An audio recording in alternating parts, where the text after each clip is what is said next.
ओम श्री गणेशाय नमः। ओम नमो भगवते वासुदेवाय। हरे कृष्णा कृष्ण कृष्णा हरे हरे, हरे राम राम राम हरे हरे। तव्हां सभिनी हरि भक्तन के नमस्ते। प्यारा भक्तों, ही कथा पाण गुरु कृपा से हासिल करे रहा आयूं।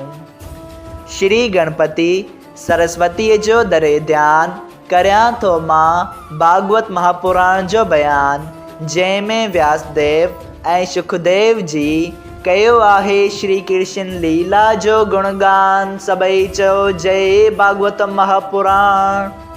प्यारा भक्तों, कल कथा में पाण श्रीमद भागवत महापुराण साहिब जे चौथे स्कंद जे 19वें अध्याय जे पहिरें भाग में ॾिठो हो त राजा परथु अश्वमेध यज्ञ करण जो संकल्प करे थो ऐं उन जा 99 यज्ञ बिना के विघ्न जे पूरा थी वञनि था। लेकिन जॾहिं राजा पंहिंजो आख़िरी यज्ञ करण ते आयो तॾहिं इंद्र पंहिंजो आसन खसिजण जे डप खां राजा जो शाम करण गौरव बार बार चोराए थे वियो। लेकिन राजा परथुअ जो पुट बजतासु हर दफ़ा राजा इंद्र खां उहो गौरव वठी पे आयो। जॾहिं अहिड़ी तरह बार बार गौरव खसजण बाद बि राजा इंद्र गौरव चोराइण बंदि न कयो, तॾहिं राजा परथुअ खे क्रोध अचे थो ऐं रखेश्वरनि जे सम्झाइण करे उन्हनि जो क्रोध दूर थिए थो। पोइ ब्रह्मा जी नारद मुनीअ सां गॾु उते यज्ञशाला में अचनि था। सभई चओ जय श्री कृष्णा। अॼु पाण श्रीमद भागवत महापुराण साहिब जे चौथे स्कंद जे 19वें अध्याय जो ॿियो भाग शुरू करे रहा आहियूं। ब्रह्मा जी अची राजा परथुअ खे चवनि था त हे राजा, तूं इंद्र जे मारण जी इच्छा न कर, उन जो मौत तुंहिंजे हथां न लिखियल आहे। जेकॾहिं तोखे इंद्र आसन हथ करण जी इच्छा हुजे त तूं हाणे ई हली उते जो राज कर। मगर जेकॾहिं मुक्तिअ जी इच्छा हुजई त सो यज्ञ न कर। जेके यज्ञ तो कया आहिनि उन्हनि जे करण करे परमेश्वर तोखे दर्शन ॾेई मुक्त पदवी ॾींदो। सभई चओ जय श्री कृष्णा। प्यारा भक्तों, हिते ब्रह्मा जी राजा परथुअ खे 2 ऑप्शन ॾियनि था।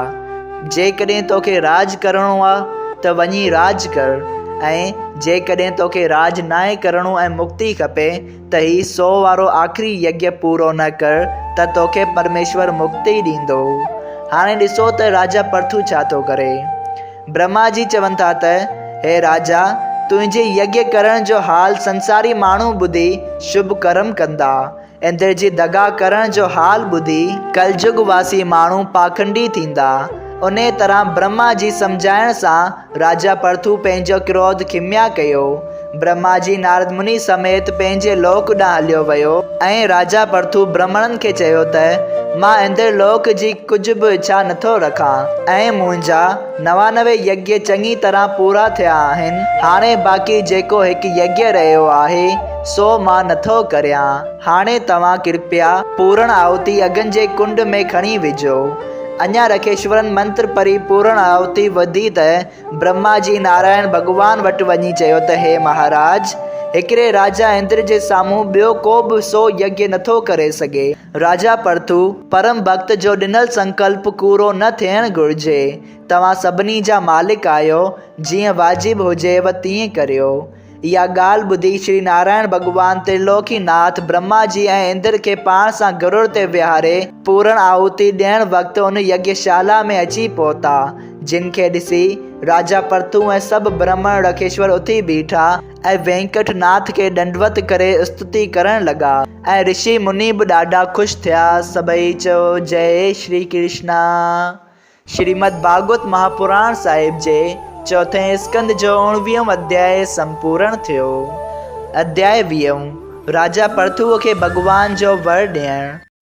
श्री सुखदेव जी महाराज चयो त हे राजा परीक्षित, नारायण भगवान राजा परथुअ जी स्तुति करण सां ॾाढो ख़ुशि थी चवे थो त हे राजा परथु, तुंहिंजा 100 यज्ञ संपूर्ण थिया। असां तो ते ॾाढा ख़ुशि थिया आहियूं।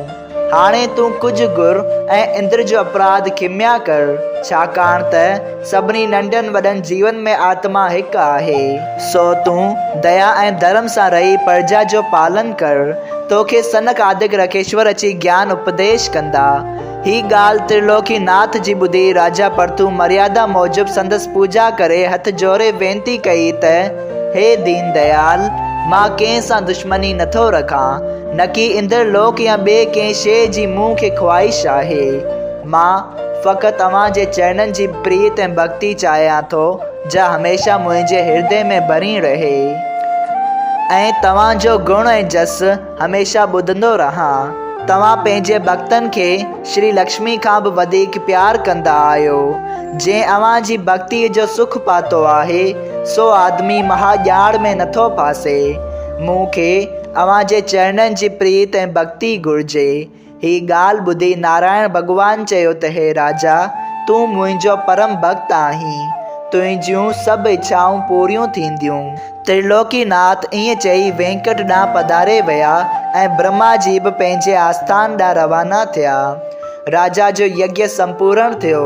तॾहिं ब्राह्मणनि ऐं रखेश्वरनि खे राजा घणो दान ऐं दक्षिणा ॾेई मोकल ॾिनी ऐं राजा पृथु इंद्र देवता सां प्रीत रखी धर्म सां प्रजा जो पालण ऐं राज करण लॻा। उन जे राज में ब्राह्मणनि ऐं रखेश्वरनि कॾहिं बि कंहिं तरह जो दुख न ॾिठो ऐं न को क्रोध कयाऊं। सभु नंढा वॾा ख़ुशी ऐं आराम सां रहण लॻा। अहिड़ी तरह केतिरनि ई ॾींहंनि गुज़रण खां पोइ हिकु दफ़ा राजा वीचार कयो त मुंहिंजे राज में जेकर सभई वरण परमेश्वर जो भॼन ऐं सुमरन कनि ऐं हरी कथा ॿुधनि, ख़राब कमनि खां परे रहनि, साधन ऐं ब्राह्मणनि जी शेवा कनि त तमामु चङो थिए।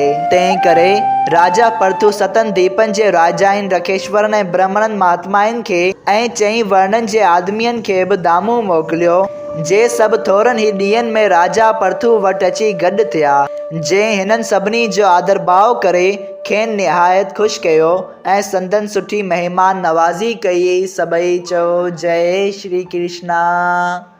श्रीमद् भागवत महापुराण साहिब जे चौथे स्कंद जो 20 अध्याय संपूर्ण थियो। अगर तव्हां सभिनी हरि भक्तनि खे हिन कथा मां लाभ हासिल थियो हुजे त कृपया हिन कथा खे ॿियनि हरि भक्तनि सां शेयर कजो त उन्हनि जो बि भलो थिए ऐं तव्हांजो बि भलो थिए। सभई चओ जय सिया राम। राधे राधे।